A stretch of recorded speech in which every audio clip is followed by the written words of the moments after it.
Hello Internet and welcome to a very special video on PCGamesN's YouTube channel. Ben Barrett here, joined by Mr. Richard Scott Jones, which can only mean one thing, and that's Total War time. Well, yeah. There's another Total War game that's been announced. There is. It's a very exciting announcement, but a very strange one. Yeah, Total War Three Kingdoms, set in China, early centuries AD.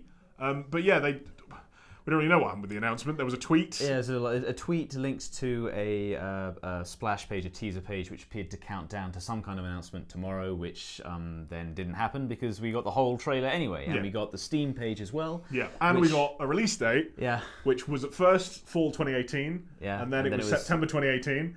And now it's the 6th of September 2018. You refresh the Steam page, it's the 6th of September 2018. Yeah. So in rather a head-spinning last hour, we've gone from knowing nothing about this game to quite a lot. Including we didn't know what the era was going to be. Yeah. We thought it would be World War I, like whatever the next historical that was my would be. That was what Rich wanted. He's very bitter. Please be nice to him. I'm not. It's fine. But instead, it's early centuries China. It's kind of very much... It's three kingdoms big, long China. spears and an awful lot of war. Yeah, an awful lot of war. It's apparently one of the most bloodiest periods in China's history. The Steam page says that it will begin in the year 190 CE, which is early into the Three Kingdoms period. The Three Kingdoms refers to, I have some notes here. You have some notes. This is very all off the cuff. The Three Kingdoms refers to the Wei, Shu, and Wu states, which divided China between them, essentially between the declining Han dynasty and the ascendant Jin dynasty, or they were replaced by the Jin dynasty. But I mean, how many years are we talking about? Well, there's no exact answer on that. It looks like sort of historians are sort of slightly divided about when exactly the Three Kingdoms begins, but Three Kingdoms period begins. But it's roughly a century, give or take a few. A decade or two. Yeah. And during that time, there was the Han dynasty was declining because a horrible warlord called Dong Zhuo replaced the previous Han emperor, who was called Emperor Shao, with the 8-year-old Emperor Xian. Right, and presumably that's basically what made people start kicking off. Yeah, because Xian was basically just a puppet for Dong Zhuo, and Dong Zhuo was never be a child king. Just don't do it.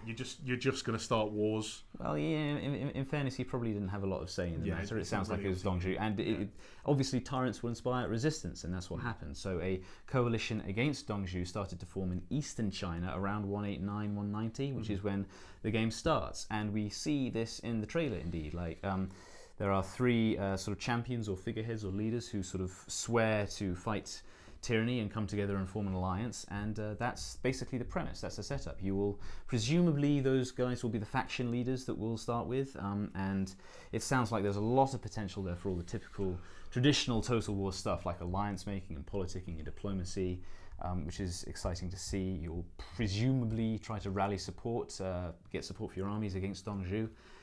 Maybe you'll even play as Dong Zhuo.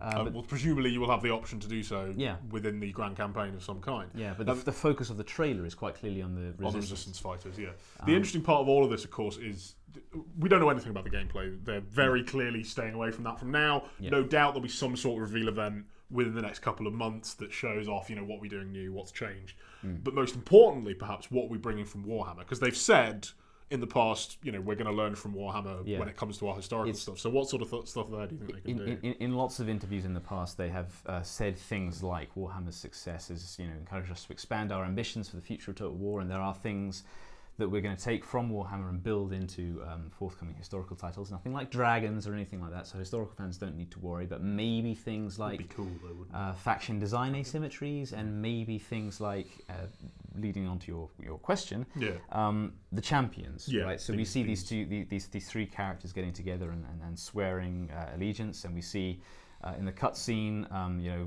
warriors stepping out of the melee and kicking lots of posterior, that's me self-censoring, which is exciting to see, and that could maybe draw in the characters' skill trees from Total War Warhammer, for instance, or the in-battle melee animations, which are unique when characters duel each other in Warhammer. That kind of thing would be cool. Character abilities, that kind of thing. This time they'd be set up as like war cries or bursts of strength, maybe or big that sort leadership of thing. Buffs or something. Yeah, rather than magical powers and meteors from the sky and that kind of thing. So that's just about everything we know. Pretty much. There isn't a lot. The announcement clearly was a little bit earlier than they were planning, based on tweets and that sort of thing. Yeah, we're still cooling off from the Tomb King's announcement. Yeah, so... which is slightly weird, but a lot going on at Creative Assembly right now. Oh yeah, because there's the Tomb Kings for Warhammer 2. So there's eventually Warhammer 3, and there's Britannia. Yeah. It's been a super exciting time to be like a grand strategy fan or a Total War fan. We had some news about Total War Arena just before the end of last year. Yeah. Then we had the Thrones of Britannia announced. Then we had before that we had the Empire Divided DLC announced for Rome 2. Yeah. Then we had the Tomb Kings DLC. I forgot about that. Yeah, and then there's at least another Warhammer 2 DLC probably to come out this year. I would expect that'd be very weird if that didn't happen. For sure. And then eventually we'll be heading into Warhammer 3. We'd expect that to be announced, I guess, roughly when this is coming out. So, I mean, yeah, it's going to be a crazy year for Grand Strategy fans. We will bring all of it to you here on the PCGamesN YouTube channel and over on PCGamesN.com. Everything we currently know about the game is also written over there if you want to go take a look. 6th of September, you can go over on Steam. I don't think you can pre-order it yet. No prices so far, but we'd expect the normal kind of AAA price. Yep. Thanks so much for joining us. We will see you very soon for much more on Total War. Thanks for watching.